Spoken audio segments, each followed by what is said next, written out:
Who is going to win the World Baseball Classic? Make sure you drop your prediction in the comments and stick around for a recap of what's happened so far in bracket play, as well as a preview of the matchup featuring the United States and Venezuela in the championship game.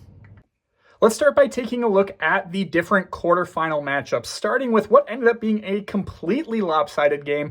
The powerhouse, the favorite, the Dominican Republic going up against Korea.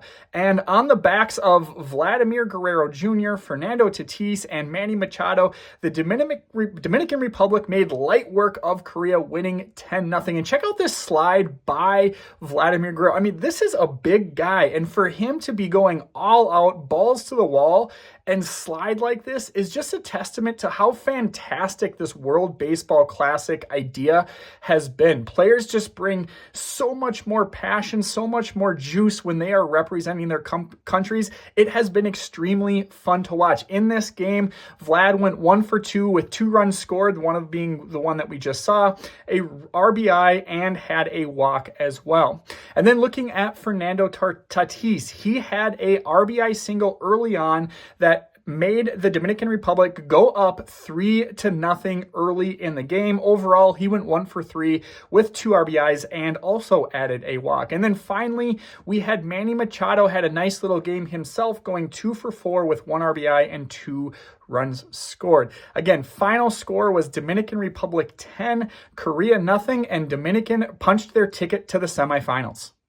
And then in a rematch of the men's and women's gold medal match in the Olympics from hockey, we had U.S. versus Canada. And man, it was a good day to be a player from the diamond-centric network of teams.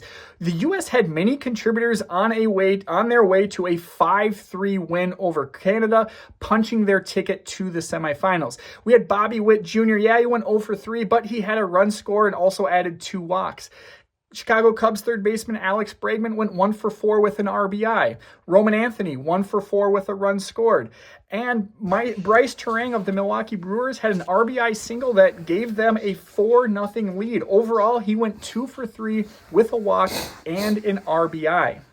Right after Bryce Terang, Chicago Cubs center fielder Pete Crow Armstrong had an RBI single himself, finishing 2 for 4 with an RBI. And that doesn't even include when we turn to the mound. Both Garrett Whitlock and Mason Miller have been key to the Team USA's success, specifically because the offense hasn't been as maybe potent as we had hoped. And that happened in this game. They got out to an early lead, but then were just never able to add on to that in a significant way.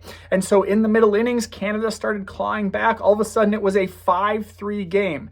Then they turned it over to Garrett Whitlock and Mason Miller. And between both players, Whitlock struck out 1, Mason Miller struck out 3, and that extended his streak dating back to last season. He had struck out 19 of the previous 20 batters faced. Just an impressive stretch for the fireballer Mason Miller. Again, all of that resulted in the United States beating Canada 5-3 and punching their ticket to the semifinals. The next quarterfinals matchup, we had Puerto Rico versus Italy. Just a great story out of Italy. Super fun to watch there. And Italy ended up, I would kind of call this an upset, upsetting Puerto Rico 8-6. And man, it was a really good day to be a hitter for the Kansas City Royals. They actually had a lot of matchups here. So you had Seth Lugo on the mound for Puerto Rico, and unfortunately for Lugo, he only managed to get 1 out. And in that 1 out, he had 4 earned runs going on with 3 hits and 2 walks. And unfortunately, it was his teammates that did a lot of the damage. You had Vinny Pasquantino that got the scoring started, going 1 for 3 with 2 runs, an RBI, and 2 walks. And then you had Keggs keep it going 2 batters later. He went 1 for 3 with a run, an RBI, and a walk himself. And so really good showing there. Probably disappointing for Seth Lugo, especially since they're going to head back to Kansas City, or they're going to head back to spring training. And I wouldn't be surprised if he gets a little rubbing from his teammates that they were able to knock him out of the game so early. And then finally, Boston Red Sox, potential high leverage arm has been so key for Italy. once again, he gets a 5-out save for Team Italy, propelling them to the semifinals and locking that 8-6 victory over Puerto Rico. And the last quarterfinal matchup, we had Venezuela and Team Japan. And continuing with the theme of it being a really good round for Royals hitters, Maikel Garcia hit a huge 2-run homer that brought Team Venezuela within 1 run against Japan. And overall, he went 2 for 5 with a run and 2 RBIs. But that wasn't even the biggest moment of the game. In fact, instead of me telling you about it, just listen to it. Instead, he'll give Venezuela the lead! Gone!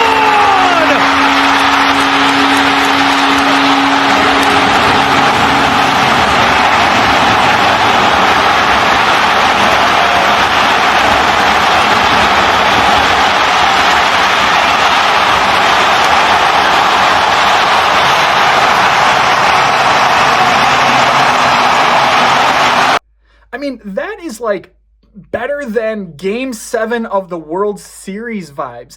Just, again, the energy on the field, but the deafening sound from the crowd. I don't know how well this video did that justice, so definitely go and check it out somewhere on Twitter. I mean, just awesome. You get chills just even watching it. And obviously, I'm not Venezuelan, but it just goes to show how fun of a model this World Baseball Classic has been. And again, I just really hope that the Olympics sees this and we add baseball, even if it's at the college level or amateur level, that we add baseball back to the Olympics here ahead of 2028. But getting back to the matchup, we talked about Garcia and Abreu. We also had Kazuma Okamoto added 2 hits for Japan. It was all for naught as Team Venezuela completed yet another comeback, beating Japan 8-5 and setting themselves up for a matchup against Italy in the semifinals. And sticking with Team Venezuela, looking at their semifinal matchup against Italy, unfortunately, the magic ran out for Italy. You had Pasquantino and Keggs not able to contribute in the hits column. And looking at Team Venezuela, you had Maikel Garcia shine again, going 2 for 4 with an RBI. And as has been the case many times throughout this WBC, Venezuela made a comeback. They were down 2-0 early on. They added 1 in the 4th, added 3 more in the 7th, and they were able to defeat Team Italy 4-2, punching their ticket for the championship game. And that brings us to the United States versus the Dominican Republic in a semifinal matchup that might be featuring 2 of the top 2 or 3 teams in all of the World Baseball Classic. And although there wasn't a ton of scoring, the game did not disappoint. We had Paul Skeens against one of the best lineups that you will ever see put together. But as is often the case, we see this in all-star games as well, good pitching will almost always beat good hitting. And here we had the United States winning 2-1. So again, 2 very potent offenses were shut down by 2 very good pitchers, or teams of pitchers in this case. For the United States, Boston Red Sox superstar, and yes, I think he's already a superstar, Roman Anthony had a huge at-bat in the 4th inning. We didn't know it at the time, but his go-ahead home run ended up being the game-winning home run for the US of A. And then once again, at the back end of the bullpen, we had Whitlock and Miller completely shut down the Dominican Republic, striking out 2 batters apiece. And for Miller, that is now 21 of 23 hitters that he has struck out dating back to last season. And so that sets us up for United States versus Venezuela for the 6th time. The United States has a 3-2 series lead over Venezuela in the World Baseball Classic, last beating them in 2023.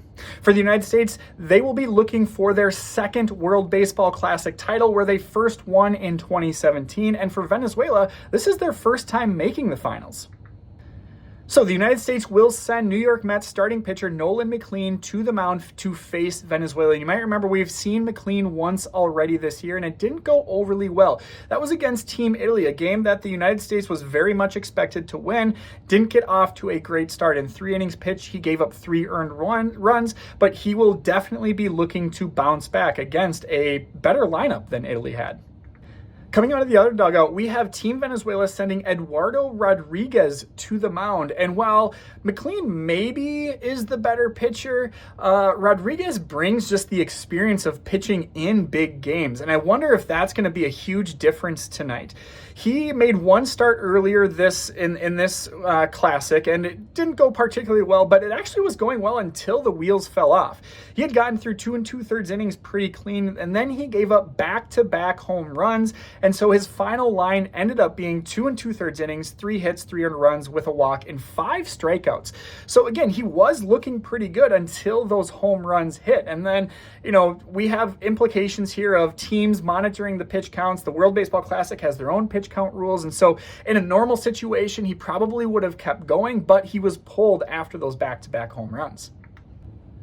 Looking at the bullpen situation of the both teams, they're both kind of short-handed. Now, I will say it's a little unclear at this point. David Bednar, Garrett Whitlock, and Mason Miller have all pitched quite a bit, shutting out offenses in the last 2 and 3 innings of multiple ball games. And it might come down to their major league clubs saying, no, we don't want them working this much. And then you add the leverage that they are pitching in and just the situations they're pitching in. That's even more taxing on the body than just, a normal major league game. So it remains to be seen how many, if any, of those arms will be available. Now, the Team USA has a very deep bullpen, and so while they don't necessarily get to the level of Mason Miller and a Garrett Whitlock, they still have that edge, but Team Venezuela is kind of facing the same thing. They don't have the firepower that the United States has from the start out of the bullpen, but they are also pitching on short rest, so that's interesting there. I think the key is basically going to come down to Eduardo Rodriguez.